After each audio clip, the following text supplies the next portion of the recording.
Ya, shalom semuanya. Puji Tuhan, hari ini kita bertemu. Siapa yang hadir pada 2 tahun yang lampau? Ya? Ya.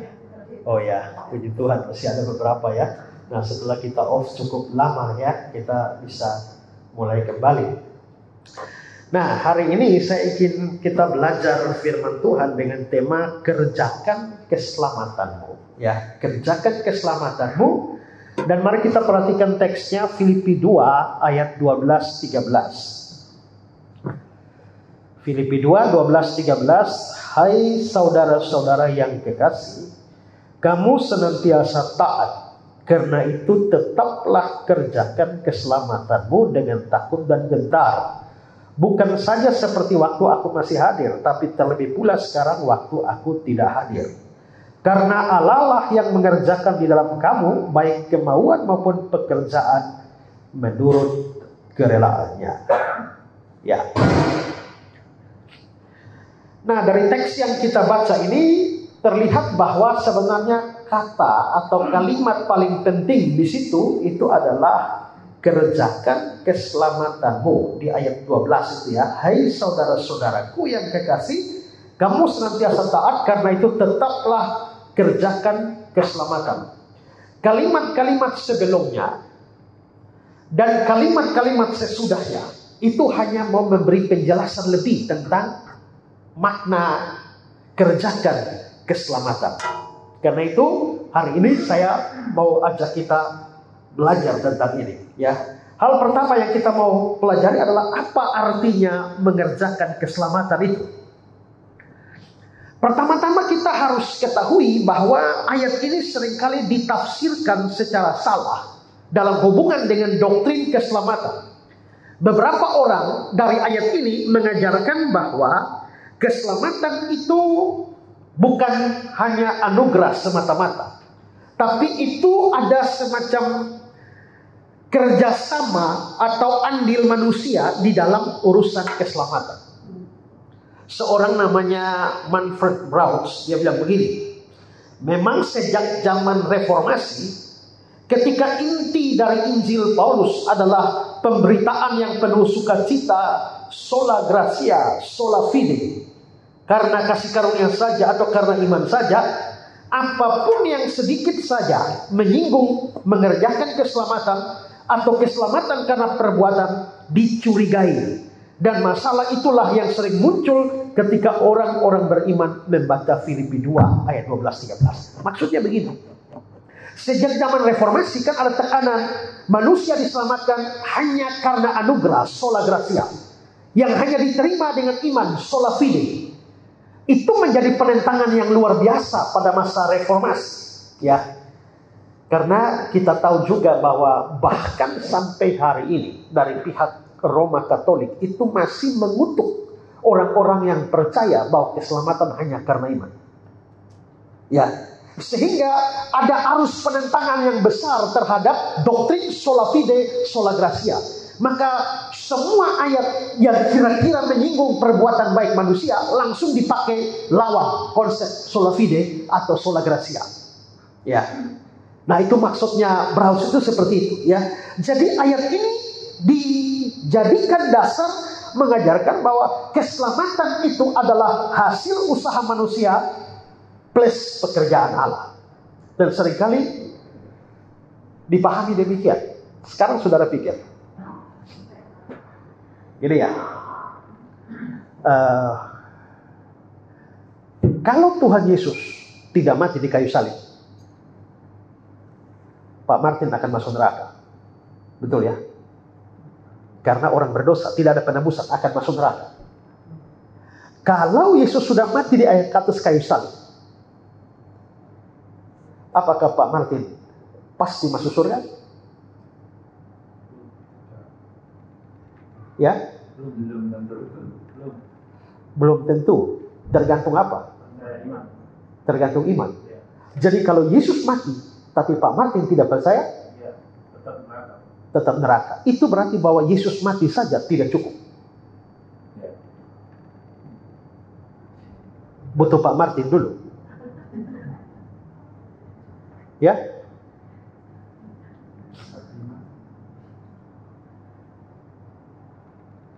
Jadi kalau Yesus tidak mati, biar saya mau selamat, tidak bisa.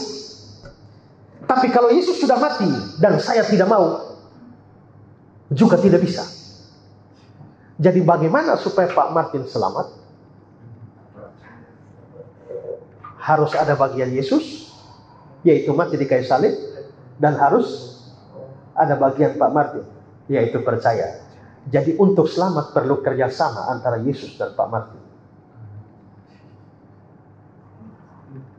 Gitu ya?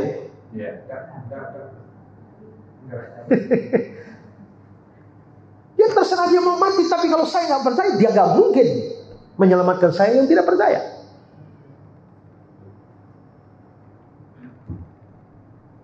Maka disinilah muncul pemahaman bahwa keselamatan itu bergantung kepada, ya Tuhan sudah kerjakan bagian dia, tapi kan masih tergantung kepada kamu lagi. Ya, jadi akhirnya keputusan untuk menentukan kamu selamat atau tidak di tangan Yesus atau di tangan kamu.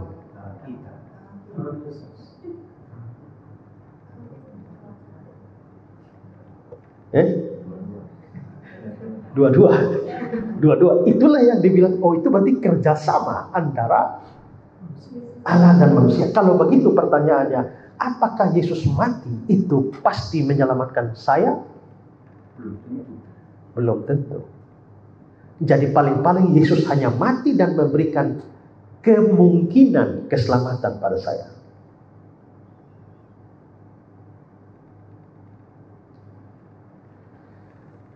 Berarti keselamatan saya itu tidak seluruhnya dari saya, dari Tuhan dong. Ada bagian saya dong. Maka saya punya andil dalam keselamatan saya. Gitu. Berarti tidak semua dari Tuhan dong.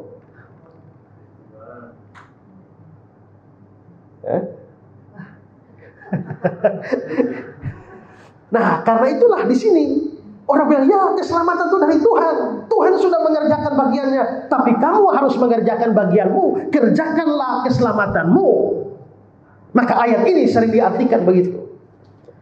Nah, memang konsekuensi itu tidak bisa hilang kalau kita berpikir bahwa kalau saya bisa percaya itu karena saya mau percaya.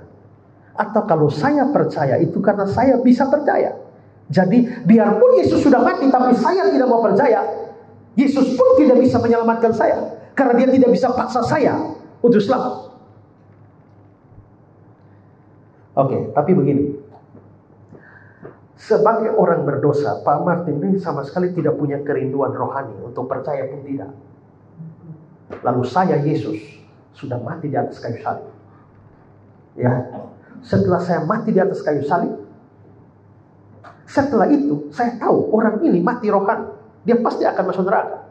Tapi saya mengasihi dia, akhirnya saya memberikan pengaruh. Saya kerja di hatinya, kerja di pikirannya, sampai saya cerahkan dia, sampai akhirnya dia bisa percaya kepada saya. Nah, berarti apakah semua bergantung Tuhan atau bergantung ini? Itu berarti percayanya kita itu bukan tergantung kita. Tidak seorang pun dapat datang kepadaku kalau tidak ditarik oleh Bapa. Berarti kalau saya bisa percaya Yesus, saudara bisa percaya Yesus, itu karena Bapa sedang menarik saudara.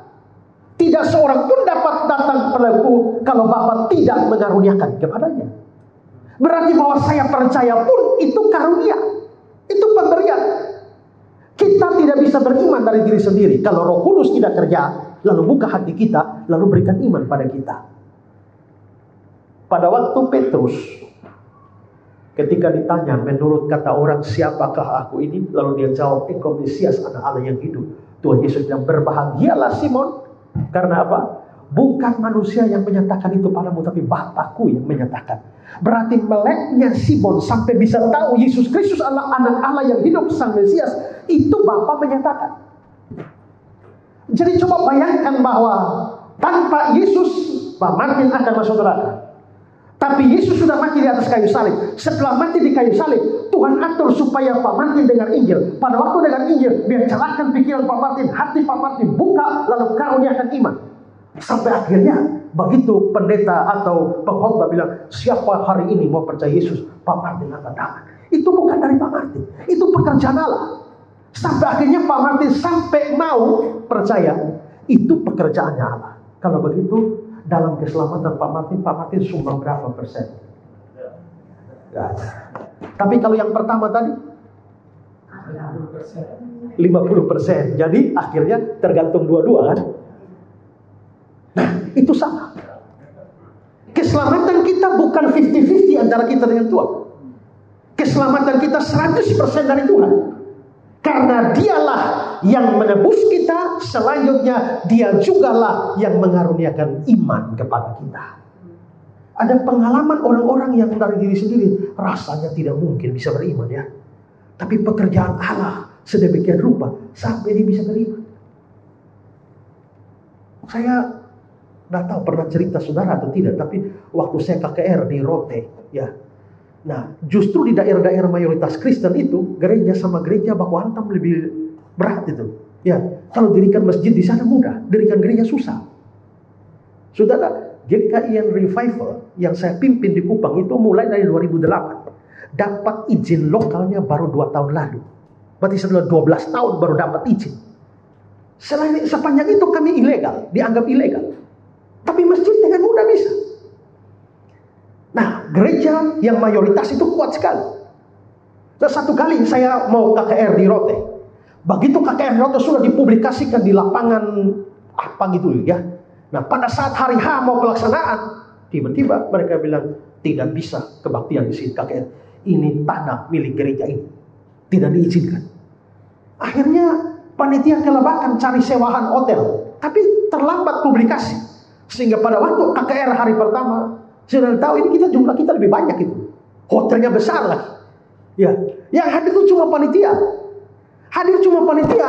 Aduh, saya pikir, begini mau KKR nih sudah saya khotbah ala kadarnya sajalah. Ya, tapi setelah itu saya dorong panitia besok publikasi. Nah, lalu mereka mulai sewa mobil untuk calling keliling. Ya, besok ada acara KKR dan besok KKR saya pikir akan lebih banyak orang. Ternyata tetap panitia plus 1 orang baru duduk di situ.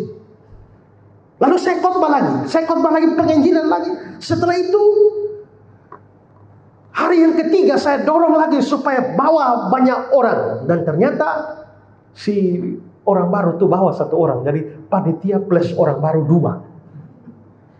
Tapi sebelum itu saya berdoa, saya bilang Tuhan, saya tidak mau tahulah. Mau berapa orang juga saya anggap ada ribuan orang. Dan saya tetap khotbah beritakan Injil. Dan saya khotbah beritakan Injil. Setelah itu tantang siapa mau terima Yesus. Panitia semua ya, 2 orang itu juga nggak bangun. Ya sudah, selesai. Pada saat mau pulang, tiba-tiba saya lihat ada kerumunan di depan. Mereka panggil saya, Pak Pendeta, tolong doa. Ada orang mau terima Yesus. Siapa? Penjaga sound system. Dia baru datang dari Jawa. Kerja sama saudara di sana, panitia sewa sound system, dia ditugasin untuk jaga sound system. Nah, waktu dia jaga sound system, saya khotbah penginjilan 3 hari nih ya, 3 hari. Dan dia setelah itu dia bersaksi bahwa dia resah sekali mendengar saya khotbah. Dia tinggal itu sound systemnya, tapi karena tugas dia mesti datang dan mesti dengar saya. Sampai akhirnya malam ketiga itu puncaknya dia gelisah. Ya, karena saya tantang orang untuk percaya Yesus, jikalau tidak selamat. Dan akhirnya dalam keadaan gelisah tapi jengkel atau bagaimana, tapi entah bagaimana caranya, dia sampai akhirnya menyerahkan diri mau percaya Yesus. Dan hari itu kita doakan dan saya serahkan ke perkantas di sana untuk urus, dan sudah dibaptis dan bertumbuh di sana. Coba saudara pikir, ya, apakah orang itu ingin percaya? Ya, apakah dia rindu percaya? Tidak, dia dongkol, dia jengkel, benci saya dengan saya khotbah 3 hari. Tapi ternyata kok bisa percaya? Itu berarti Tuhan kerja di dalam dia. Karena itu maka tidak bisa kita bilang bahwa saya bisa percaya itu sumbangsi saya pada keselamatan saya. Tidak. Ya, saya bisa percaya karena dia juga. Kalau begitu dosa saya ditebus, dia. Saya dibayar lunas semua hutang dosanya, dia. Setelah itu saya dengar Injil, dia. Saya terbuka mengerti firman, dia. Hati saya terbuka, dia. Saya akhirnya bisa beriman, dia. Saya bisa datang pada Yesus, dia tarik saya. Kalau begitu saya sumbang apa dalam keselamatan saya? Sumbang nol. Makanya ada orang berkata bahwa satu-satunya sumbangan saya dalam penebusan saya itu adalah saya menyumbang dosa dari mana saya ditebus. Nah, jika demikian maka kerjakanlah keselamatanmu tidak boleh diartikan bahwa kita perlu bekerja supaya kita selamat. Sumbangan kita dalam pekerjaan Tuhan. Tidak. Ada banyak ayat kitab suci yang mengatakan bahwa keselamatan kita itu betul-betul hanya anugerah cuma-cuma. Roma pasal 3, 23, 24. Karena semua orang telah berbuat dosa dan telah kehilangan kemuliaan Allah, dan oleh kasih karunia. Kasih karunia itu apa? Kasih karunia itu pemberian Allah yang cuma-cuma kepada orang yang tidak layak. Kalau Bapak Edi kerja di tempat saya kasih 10 juta tiap bulan. Itu namanya gaji. Itu namanya upah. Tapi Bapak tidak kerja sama saya. Kita dua temanan baik saja. Saya kasih Bapak 10 juta setiap bulan. Ya, itu semacam hadiah, ya, kasih karunia. Tapi hubungannya baik dengan saya. Tapi seandainya Bapak jahat pada saya, fitnah saya keliling Indonesia, tapi saya kasih Bapak 10 juta tiap bulan, itu namanya kasih karunia yang besar. Nah, jadi kasih karunia itu sudah mengindikasikan si penerima itu tidak layak menerima. Bahkan si penerima itu jahat kepada yang memberi. Oleh kasih karunia kamu telah dibenarkan. Dibenarkan itu bukan karena kita benar, tapi dianggap benar. Waktu kita di dalam Adam, kita dianggap salah. Kita dianggap dosa karena bos kita, kepalanya kita, itu Adam, itu dosa. Maka Tuhan Allah menilai kita pertama-tama dari kepalanya kita. Maksudnya kepalanya gini, manusia itu ada dua menurut Alkitab. Manusia lama, manusia baru. Manusia lama bosnya Adam, manusia baru bosnya Yesus. Nah, kita semua itu tidak bisa memilih di dalam Adam atau tidak. Waktu lahir otomatis dalam Adam. Begitu Allah Bapa melihat Adam, bosnya itu bersalah, berdosa. Semua di dalam dia dianggap bersalah, berdosa. Nah, tapi pada waktu seorang percaya pada Yesus, dia pindah dari Adam ke Kristus. Nah, waktu dia masih Adam, keberdosaan Adam diberlakukan bagi dia. Maka dia dianggap orang bersalah, berdosa. Waktu dia percaya Kristus, Kristus orang benar. Karena Kristus orang benar, kebenaran Kristus diberlakukan ke bawah. Maka semua di dalam Kristus dianggap orang benar. Ya. Saudara orang benar? Saudara ini orang benar atau orang berdosa? Soalnya tadi Ibu Nokar bilang sebagai orang-orang berdosa. Orang berdosa atau orang benar?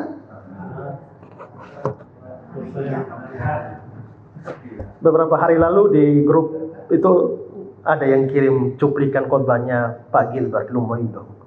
Lalu dia protes bahwa seringkali kita bilang kita tuh orang berdosa. Tidak, kita bukan orang berdosa, kita tuh orang benar. Tapi saudara berdosa tidak? Jadi masih orang berdosa atau orang benar? Nah, gini loh. Nah, lalu saya tanggapi videonya Pak Gilbert, saya bilang begini, ya, kita harus bedakan antara status dan etika. Secara status kita tuh orang benar. Karena apa? Bukan karena kita benar, tapi karena kita berada di dalam yang benar. Karena kita ada dalam yang benar, Kristus, kebenaran Kristus diberlakukan bagi kita. Saya orang benar di dalam Kristus. Tapi walaupun status saya orang benar, perilaku saya orang berdosa. Jadi kalau WL bilang sebagai orang-orang berdosa, itu WL lagi mengarah kepada etikanya. Tapi saya ini orang benar, itu masalah statusnya.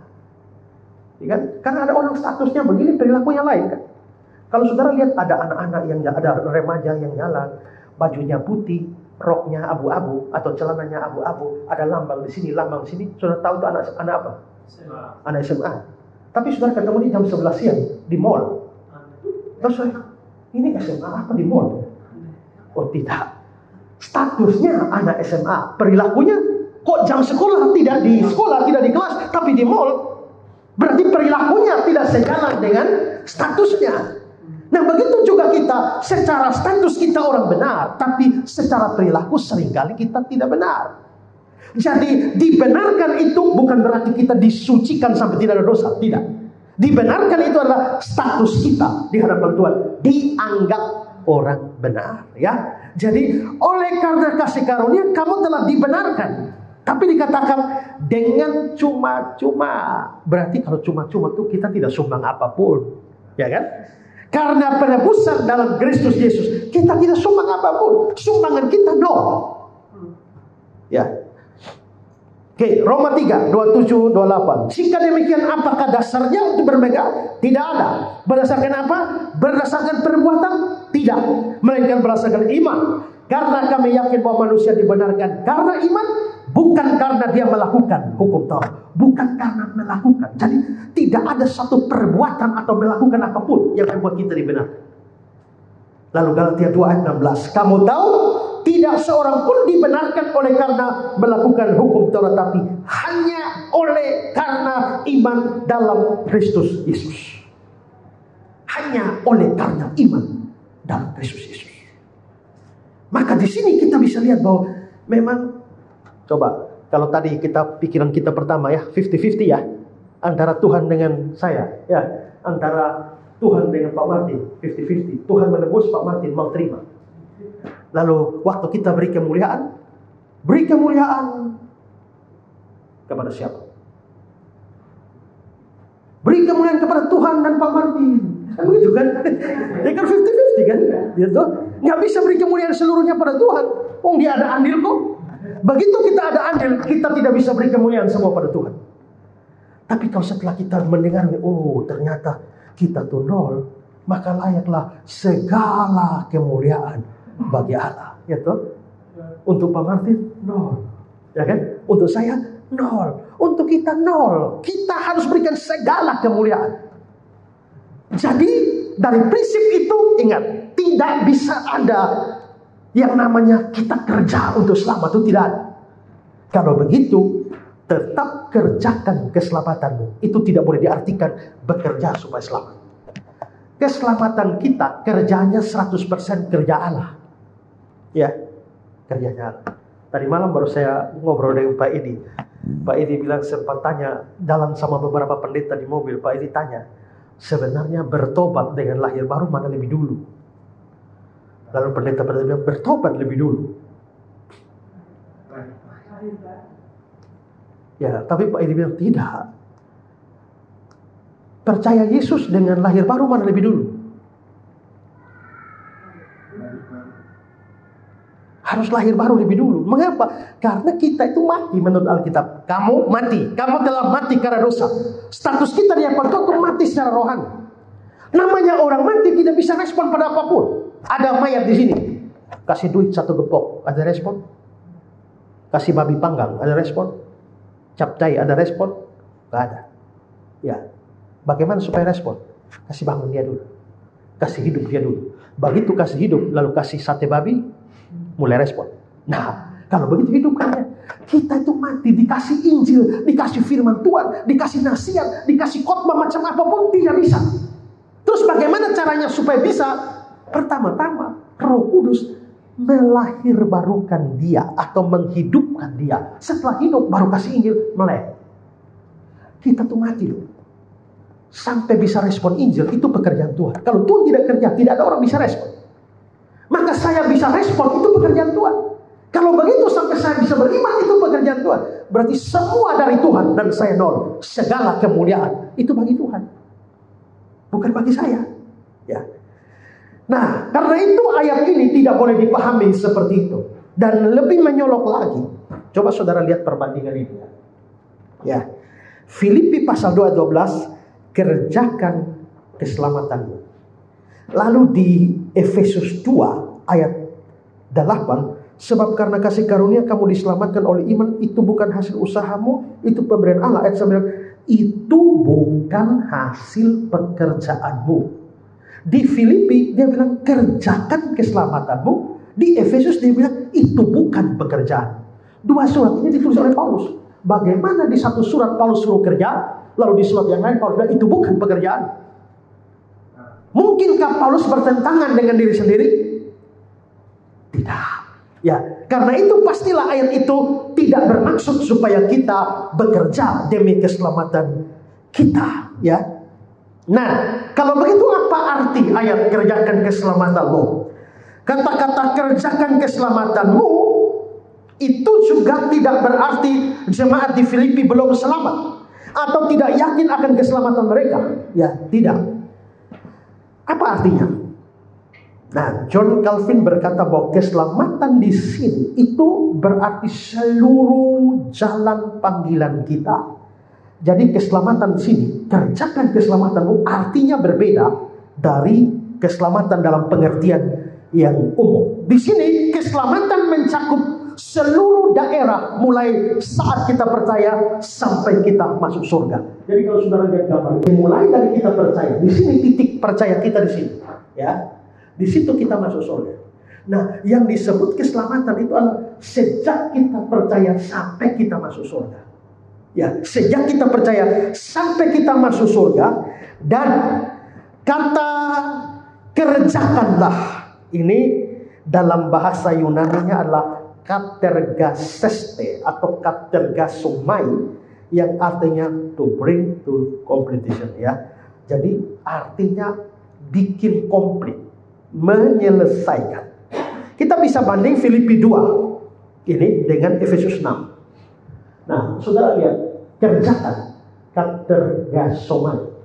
Tapi di sini kata Yunani katergasomai diartikan menyelesaikan. Itu berarti kerjakan di sana mempunyai pengertian menyelesaikan. Ngerti ya? Ya.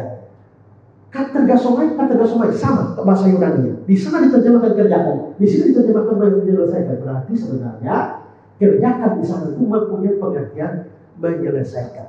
Jadi kerjakan keselamatanmu itu artinya bahwa waktu saudara percaya titiknya di sini. Tapi sampai saudara masuk surga kan sudah percaya, kan tapi belum masuk surga kan? Masih di bumi kan? Ya.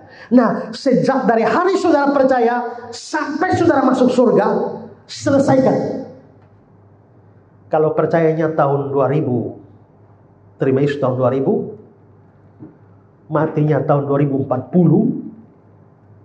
berarti ada 40 tahun saudara mengerjakan keselamatan. Ada 40 tahun. Kalau terima Yesus tahun 2023, mati tahun 2024, berarti perjalanan saudara dari percaya sampai masuk surga itu cuma 1 tahun. Maka kerjakan 1 tahun itu. Nah, itu maksudnya, ya, maksudnya. Ya. Coba lihat kata-kata Barclay. Kata yang dipakai Paulus, katergasestai, yang selalu berupa gagasan tentang menyelesaikan sesuatu hingga sempurna. Dengan demikian Paulus akan hendak berkata, jangan berhenti di tengah jalan. Berjalanlah terus sampai karya keselamatan terwujud lengkap di dalam kamu. Lalu saya kutip kata-kata Pak Yakub Trihandoko. Dia bilang begini, kata kerja katergasomai, kerjakanlah, sebenarnya lebih bermakna menyelesaikan, bukan menghasilkan sesuatu yang sebelumnya tidak ada. Ayat ini berarti work out your salvation, bukan work for your salvation.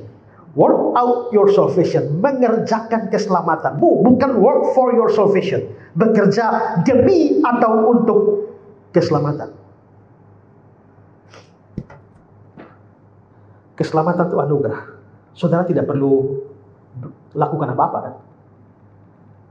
Ya, jadi Bapak, saya karena mengasihi Bapak, saya mau kasih hadiah. Bapak tidak bikin apa-apa buat saya. Bapak nih orang jahat pada saya. Tapi sekarang saya kasih Bapak, nih sawah gratis loh, nggak perlu bayar. Ya, maka pemberian sawah kepada Bapak ini adalah anugerah. Nah, setelah itu saya bilang, Bapak kerjakan sawah. Apakah dia bekerja untuk dapat sawah? Tidak. Terus sawahnya gratis. Tapi setelah dapat sawah gratis, jangan dibiarkan kosong. Kerjakan sawahmu. Nah, dapat keselamatan itu gratis. Tapi sebelum kamu masuk surga, jangan biarkan begitu saja. Kerjakan keselamatanmu. Itu berarti kerjakan keselamatan. Bukan berarti kerja supaya dapat keselamatan. Keselamatannya gratis. Tapi isi keselamatan itu selama masih ada kesempatan. Kerjakan sawahmu. Nah, itu kira-kira begitu. Oke. Mana yang benar di antara dua kata ini? Saya percaya Yesus, saya sudah diselamatkan. Atau saya percaya Yesus dan saya akan diselamatkan. Yang benar yang mana? Sudah selamat atau akan selamat?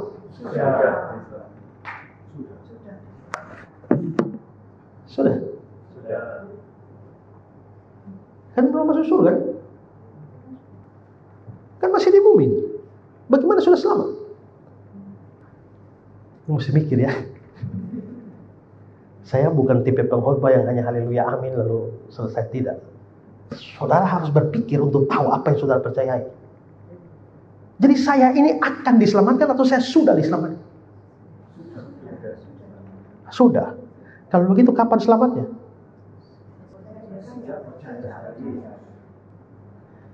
Berarti saudaranya orang selamat yang belum masuk surga. Orang selamat tapi belum masuk surga. Ya. Oke, coba lihat Lukas 19 ayat 9. Ini Sakeus, waktu Sakeus terima Yesus. Kata Yesus kepadanya, hari ini telah terjadi keselamatan. Hari ini telah terjadi keselamatan. Itu berarti keselamatan itu sudah dimulai sejak hari terima Yesus. Hari percaya Yesus. Tapi Sakeusnya kan belum masuk surga. Ya. Orang percaya, barang siapa percaya kepadaku, atau supaya setiap orang yang percaya kepadanya beroleh hidup yang kekal. Berarti hidup yang kekal itu bukan di surga. Hidup kekal sudah dimulai sejak percaya Yesus. Terus puncak dari hidup kekal yaitu masuk surga. Jadi jangan berpikir bahwa nanti setelah masuk surga baru dapat hidup kekal. Tidak, hidup kekal sudah dimulai sejak hari pertama terima Yesus. Terus puncaknya masuk surga. Habis masuk surga akan selama-lamanya di surga? Atau sementara? Akan di surga atau di bumi? Di langit dan bumi yang baru.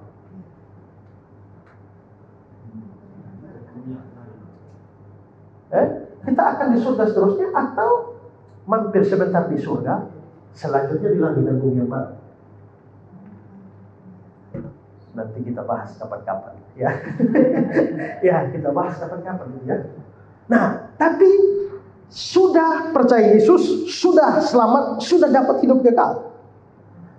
Tapi mari kita periksa beberapa ayat. Roma 8, 18-19. Sebab aku yakin bahwa penderitaan zaman sekarang ini tidak dapat dibandingkan dengan kemuliaan yang akan dinyatakan pada kita.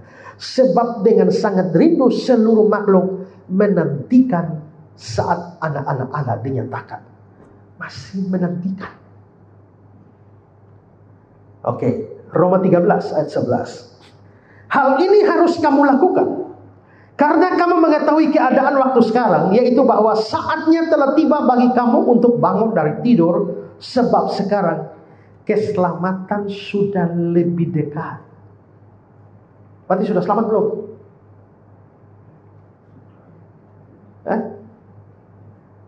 Keselamatan sudah lebih dekat. Sudah selamat belum?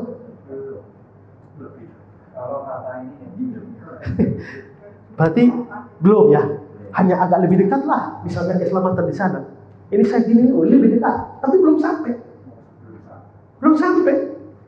Titus 2 ayat 13. Dengan menantikan penggenapan pengharapan kita, masih menantikan. Lalu 1 Petrus 1 ayat 5, yaitu kamu yang dipelihara dalam kekuatan Allah karena imanmu, sementara kamu menantikan keselamatan yang telah tersedia untuk dinyatakan pada zaman akhir. Kamu menantikan keselamatan. Berarti sudah selamat? Kayaknya belum ya. Apakah bagian-bagian ini bertentangan? Tidak. Ya. Kalau melihat ayat-ayat ini, maka posisi kita tuh terletak sebenarnya di dua titik. Di mana di satu titik, coba kita lihat, di satu titik kita sudah selamat, di titik merah ini. Tapi di sisi yang lain, kita belum capai ini. Kita punya posisi itu ada di sini. Ini namanya journey to salvation. Kita sedang berjalan bersama. Sudah selamat di sini, di titik ini. Tapi yang di titik itu belum. Makin lama, makin dekat. Jadi kita ada di dua titik, di mana di satu titik kita sudah selamat, di titik yang lain kita menuju keselamatan yang penuh. Kita berada dalam sebuah perjalanan penantian dari titik di mana kita memperoleh kepastian keselamatan menuju titik di mana kita mencapai kesempurnaan keselamatan. Manusia itu terdiri dari jasmani dan rohani, ya. Ada jiwa rohnya, ada tubuhnya, ya kan? Waktu manusia berdosa, jiwa rohnya berdosa atau tubuhnya? Tubuhnya tidak.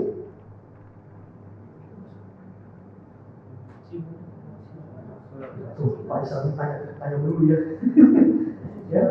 Waktu kita berdosa, tubuh kita yang berdosa atau jiwa roh itu berdosa? Semua ya. Semua berdosa ya. Waktu Tuhan menebus kita, Dia menebus jiwa roh kita atau tubuh kita? Menebus semua. Waktu saudara mati, jiwa saudara masuk surga kalau saudara sudah percaya Yesus. Berarti penebusan telah berlaku bagi jiwa saudara. Saudara masuk surga. Terus tubuh saudara? Ya? Ditebus atau tidak?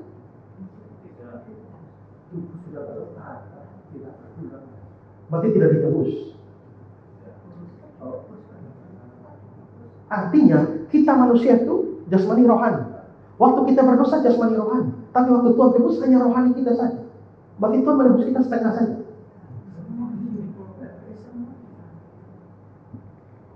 Semuanya. Kapan Tuhan menebus tubuh kita? Waktu Dia menebus kita di atas kayu salib. Efek untuk jiwa kita itu terjadi saat kita masuk surga. Tapi tubuh kita belum, masih tunggu di kuburan. Itu kalau mati normal. Kalau saudara mati di laut, lalu dimakan oleh 5 ikan, Pak nelayan tangkap ikannya, potong bagi 10, jual di pasar, dibeli oleh 10 keluarga, lalu makan rame-rame. Waktu hari kebangkitan, bagaimana Tuhan menemukan tubuh saudara? Apalagi kena bom. Ada yang kena bom langsung hangus hilang. Tidak hancur lagi lain. Ya. Ada orang pernah bertanya pada saya, bagaimana cara Tuhan menemukan tubuh? Saya tidak tahu, tapi pasti tidak ada yang mustahil bagi Tuhan. Nah, itu berarti bahwa tubuh kita juga akan mendapat bagian dalam kekekalan. Maka kalau Bapak meninggal, tubuh Bapak dari tanah, tapi waktu Tuhan Yesus datang kan pada hari kebangkitan. Waktu kebangkitan, tubuhnya akan diubah menjadi tubuh kebangkitan seperti tubuh Kristus. Baru tubuhnya gabung sama jiwa atau rohnya di surga. Kalau begitu, seandainya Pak Edi mati hari ini, maka baru bersuka cita itu baru setengahnya, yaitu jiwa atau rohnya, tubuhnya belum. Kalau begitu, apakah keselamatan sudah sempurna untuk seluruh keberadaan Pak Edi? Belum. Karena kebahagiaan surgawi baru dialami oleh jiwa atau rohnya, tubuhnya belum. Waktu Yesus datang kali kedua, aku percaya kebangkitan orang mati. Baru orang mati bangkit, diubah. baru tubuhnya Pak Edi yang dikubur itu digabungkan dengan jiwa rohnya. Maka di surga nanti Pak Edi akan bersukacita. Bukan hanya soal jiwa roh, tapi juga tubuh. Maka kebahagiaan surgawinya sempurna. Tapi kalau mati sekarang, belum akhir zaman, ya cuma jiwa atau roh itu yang berbahagia, tapi belum sempurna. Pasti sempurna belum. Karena itulah di titik ini kita dapat kepastian. Tapi di titik sana kita dapat kesempurnaan. Maka keselamatan kita sudah ada pasti. Sudah sempurna belum. Karena kita masih dalam the journey to salvation. Kita masih berada dalam perjalanan. Nah, jadi ya, kalau begitu sebenarnya sudah pasti selamat? Pasti. Sudah sempurna? Belum. Terus sekarang sedang berjalan menuju kesempurnaan. Nah, sedang berjalan menuju kesempurnaan itu jangan lipat tangan. Jangan tidur-tiduran. Kenapa? Kerjakan keselamatanmu. Kenapa? Soalnya masuk surga itu anugerah, gratis. Tapi nanti di surga itu ada pemberian upah-upah. Iya kan? Kerja buat Tuhan selalu manis. Ya, ada upah. Dalam persekutuan dengan Tuhan, jeripayamu tidak sia-sia. Barang siapa memberi air sejuk secantil saja, sesungguhnya dia tidak kehilangan upahnya. Aku datang membawa upah kepada masing-masing orang menurut perbuatannya. Maka banyak orang, disinilah penentuan upah kita akan terjadi. Ya, banyak orang bekerja untuk Tuhan, banyak berkorban di sini. Waktu, tenaga, duit, seluruh perhatian dia korbankan di sini. Setiap pengorbanannya itu Tuhan catat. Maka masuk surga juga bukan karena upah, tapi di surga ada upah. Tapi yang namanya upah, kita tidak boleh kerja karena upah. Kerja karena mengasihi Tuhan, tapi Tuhan masih kasih bonus lagi. Setiap apapun, setiap tetes keringat yang keluar, itu tidak pernah sia-sia, diperhitungkan oleh Tuhan. Kalau orang belum percaya, dia kerja banyak pun tidak ada manfaat. Ingat yang Paulus bilang ya kepada orang-orang Yahudi, aku bersaksi mereka sungguh-sungguh, aku berdoa supaya mereka diselamatkan. Berarti mereka belum selamat. Aku bersaksi bahwa mereka sungguh-sungguh giat untuk Allah, tapi tanpa pengertian yang benar. Berarti ada orang giat untuk Allah, pengertian tidak benar, giat untuk Allah, tidak selamat. Tapi begitu kita beriman, kita selamat, giat untuk Allah, itu seluruhnya diperhitungkan. Sekecil apapun, walaupun manusia tidak tahu. Nah, maka kerjakan keselamatan itu artinya dari titik sini menuju sana, kan belum sampai. Ya, selama masih ada napas, kerjakan. Kerjakan sawah, tanam. Jangan biarkan percuma. Tanam supaya menghasilkan buah. Kira-kira begitu, ya. Saya berikan kata-kata dari Pak Yakub lagi. Terlihat bahwa nasihat untuk mengerjakan keselamatan sebenarnya sama dengan nasihat untuk hidup sesuai dengan status yang sudah diselamatkan. Dalam istilah yang lebih sederhana, mengerjakan keselamatan sebenarnya sama dengan hidup sesuai firman Tuhan atau taat. Hal ini juga terlihat dalam kalimat di ayat 12. Kamu senantiasa taat, karena itu tetaplah kerjakan keselamatanmu. Maka mengerjakan keselamatan menunjuk pada tindakan-tindakan ketaatan kita, tindakan-tindakan pelayanan kita sebagai orang-orang yang sudah diselamatkan. Berdoa, beribadah, bersaksi, beritakan firman, menasihati, mendorong, menghibur, atau setiap pekerjaan pelayanan apa saja. Nah, ada banyak orang Kristen yakin akan keselamatannya, tapi terlalu pasif di dalam pelayanan atau pasif dalam hidup ini. Saudara, pada bagian ini Rasul Paulus menasihati jemaat di Filipi dan juga kita supaya tidak menjadi pasif, berdiam diri, bersantai-santai menantikan titik di sana. Tidak. Tapi sementara menantikan itu, kita serius bekerja bagi Tuhan. Ya. Dalam sejarah ada banyak sekte yang berhubungan dengan kedatangan Yesus yang kedua kali.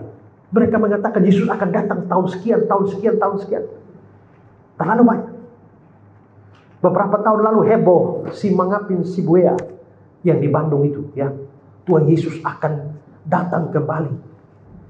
Dan banyak orang dari berbagai daerah hanya pergi kumpul di Bandung saja untuk doa puasa tunggu Tuhan Yesus. Dan memang agak memalukan bahwa mayoritas yang hadir di sana dari NTT. Ya, daerah Kristen, tapi malah seperti itu. Dan sudah tahu banyak yang jual sawahnya, banyak jual rumahnya pergi ke Bandung.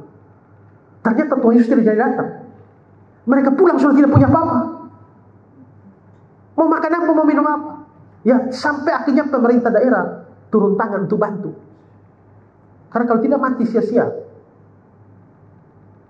Dan beberapa tahun yang lalu juga Romo, pendeta Paulus Tribrata, bla bla bla, gelarnya panjang sekali, datang ke Kupang juga. Lalu bikin seminar. Biasanya orang dapat penglihatan tuh, atau dapat bisikan wahyu bahwa Tuhan Yesus datang tahun sekian. Yang ini lain. Yang ini dari hitungan.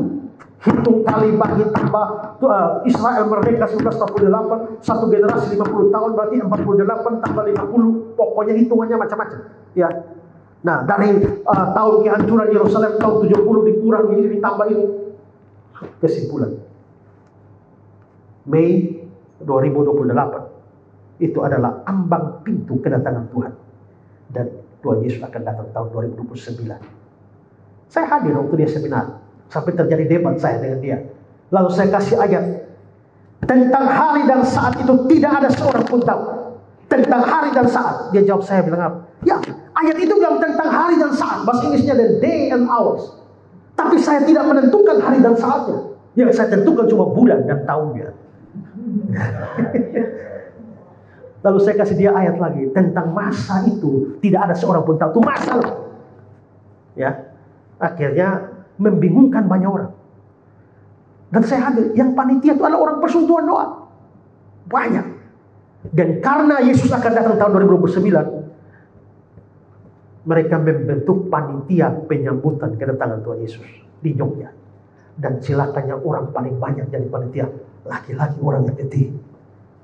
Itu sebenarnya memalukan saya sebenarnya. Tapi menjengkelkan sebenarnya. Ya. Seperti itu. Nah, kecenderungan dari sekte-sekte ini adalah menantikan kedatangan Yesus. Orang tidak bikin apa-apa, ngumpul saja. Berdoa, bernyanyi. Ya, hanya ngumpul saja. Bahkan sekte mana tuh ya yang terkenal tuh bahkan bilang, hei suami-suami, ceraikanlah istrimu. Hei istri-istri, ceraikanlah suamimu. Anak sekolah berhenti sekolah. Yang bekerja keluar dari kerja semua. Karena mereka pergi ke gunung hanya menantikan kedatangan Tuhan Yesus. Itu siapa tuh namanya? Ya, yang terkenal di Amerika tuh. Akhirnya mereka bunuh diri, minum racun semua sampai mati ketika Tuhan Yesus tidak datang. Ya. Kecenderungan sekte-sekte itu adalah ngumpul saja, tidak bikin apa-apa, menyanyi-menyanyi. Kapan Yesus kembali? Kapan Yesus kembali? Menyanyi begitu saja. Ya. Tapi harusnya kita tidak begitu. Tuhan Yesus datang kapan bukan urusan kita. Urusan kita adalah kerjakan keselamatan. Dia mau datang kapan saja tidak peduli kok. Ya, tidak peduli. Ya, toh dia masih datang lama. Kita akan masuk surga lebih dulu waktu kita mati, ya kan? Tapi kalau sementara kerja besok dia datang, menurut saya juga tidak mungkin besok dia datang. Karena ada banyak pendeta khotbah bilang bisa jadi malam ini dia datang. Tidak mungkin. Kenapa? Karena ada sejumlah peristiwa harus terjadi lebih dulu sebelum kedatangan. Misalnya salah satunya adalah antikris harus muncul. Aniaya besar harus muncul. Baru ujung itu datang. Aniaya besar belum terjadi. Antikris belum muncul kok. Bagaimana Yesus bisa datang besok? Ya bisa. Yang paling mungkin lebih cepat adalah kita mati duluan. Ya, mati duluan. Ya, memang ada juga yang percaya tentang rapture. Bahwa memang Tuhan Yesus datang kali kedua itu mungkin masih jauh. Tapi rapture atau pengangkatan, tiba-tiba saya Tuhan Yesus muncul di langit, tiba-tiba kita lepas baju semua ya, menurut majalah tulang Elisa apa ini ya. Nah, kita ini. Tapi pengajaran tentang rapture nantilah kita belajar ya. Nah, tapi tidak peduli Yesus datang kapan. Ya. Ada seorang cendekiawan Kristen yang hebat sekali ya, namanya C.S. Lewis. Dia memberikan kata-kata yang bagus. Dia bilang begini. Berbahagialah seorang petani yang pergi mengerjakan sawahnya supaya dapat memberikan makanan kepada yang lapar. Atau seorang ilmuwan yang mencoba atau berupaya menemukan pengobatan yang berguna untuk menyelamatkan beribu-ribu nyawa. Bila Kristus datang, si petani tidak akan menuai tuaiannya. Si ilmuwan tidak berhasil dalam pencariannya. Hal tersebut tidak jadi masalah. Yang penting mereka berada dalam tugasnya masing-masing ketika sang pemeriksa datang. Jadi pegawai sungguh-sungguh. Jadi karyawan sungguh-sungguh. Ya, jadi pengusaha sungguh-sungguh. Jadi pendeta sungguh-sungguh. Penginjil sungguh-sungguh. Siapapun, kerja apa saja. Tapi terlepas dari itu juga kerja bagi Tuhan. Kerja sungguh-sungguh. Kerjakan keselamatan. Dan pada waktu tiba-tiba sementara kerja Tuhan datang. Luar biasa kan? Berbahagialah saat sang pemeriksa datang. Kamu sedang kerja. Dan bukan sedang tidur-tiduran. Ya. Nah, maka itulah makna kerjakan keselamatan.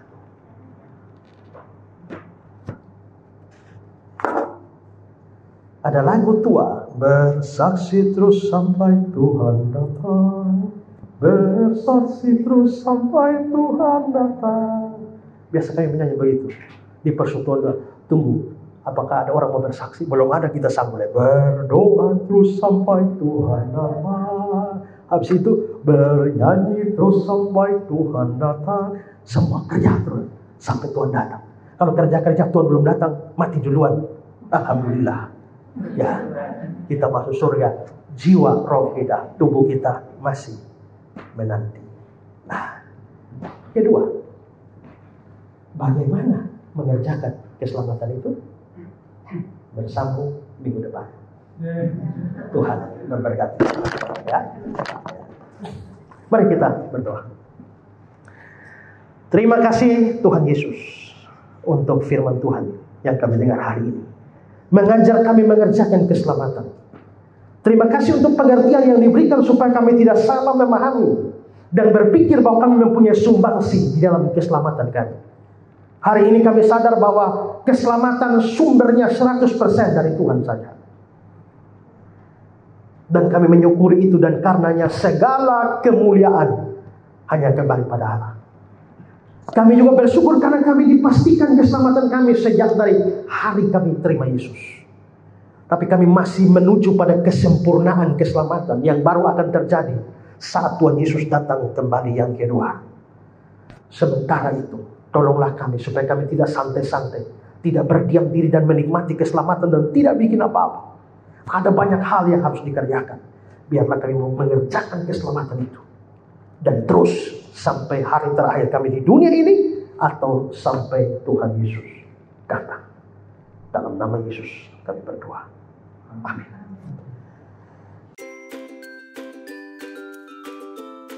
Yayasan Karya Bakti Esra Soru atau disingkat KABES hadir sebagai wadah untuk memberitakan Injil dan melayani secara holistik.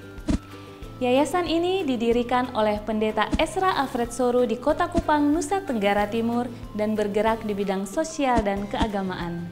Yayasan ini memiliki visi menjadi lembaga yang mempunyai andil dalam membentuk kekristenan yang gigih dalam memberitakan Injil serta setia kepada ajaran yang alkitabiah dan melayani secara holistik.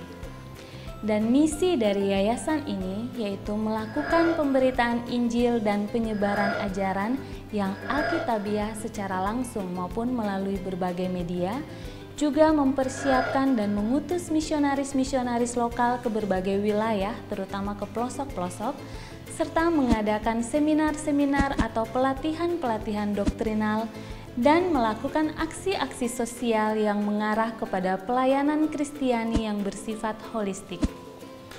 Berikut serangkaian kegiatan yang telah dilaksanakan oleh Yayasan Karya Bakti Esra Soru.